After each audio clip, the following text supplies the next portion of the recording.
కర్కాటక రాశి వారికి ఎలా ఉంది ఈ రోజు? దేని కొరకు ఎదురు చూస్తున్నారో అది చక్కటి సమాచారం మీకు మానసిక ప్రశాంతతనిస్తుంది.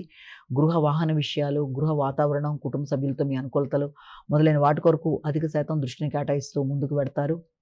ఆగిన పనులు ముందుకు పెడతాయి. అనుకున్న పనులు అనుకున్న సమయంలో పూర్తి చేయడానికి మీరు చాలా చక్కగా ప్రయత్నం చేస్తారు. అది చాలా వరకు మీ ప్రశాంతత ఇచ్చే అవకాశం లాంటిదానికి అవకాశం ఉంది.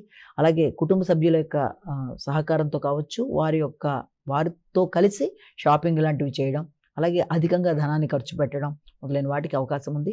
ఆరోగ్య విషయంలో కూడా తగిన శ్రద్ధ తీసుకుంటూ ముందుకు వెళ్ళడానికి ప్రయత్నం చేస్తారు. ఆధ్యాత్మిక ఆలోచనలు అధికం చేస్తారు. ఆధ్యాత్మిక ప్రదేశాలు సందర్శిస్తారు. సింహరాశి.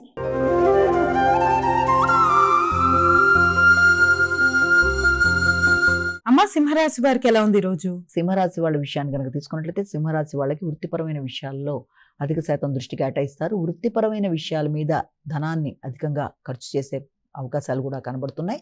అంటే వృత్తిపరమైన ప్రయాణాలు రీత్యా కావచ్చు, వృత్తిపరంగా నూతన చలనాలు, స్థాన చలనాలకు అవకాశం, వాటి పరంగా ధనాన్ని ఖర్చు పెట్టుకునే పరిస్థితులు లాంటివి మొదలైన వాటికి అవకాశం అనేది కనబడుతుంది.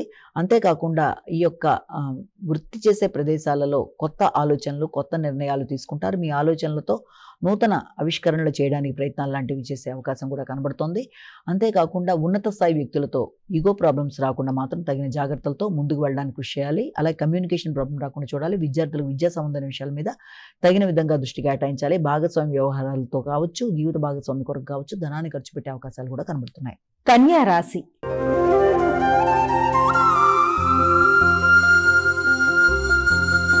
అమ్మ, కన్యా రాశి వారికి ఎలా ఉంది ఈ రోజు?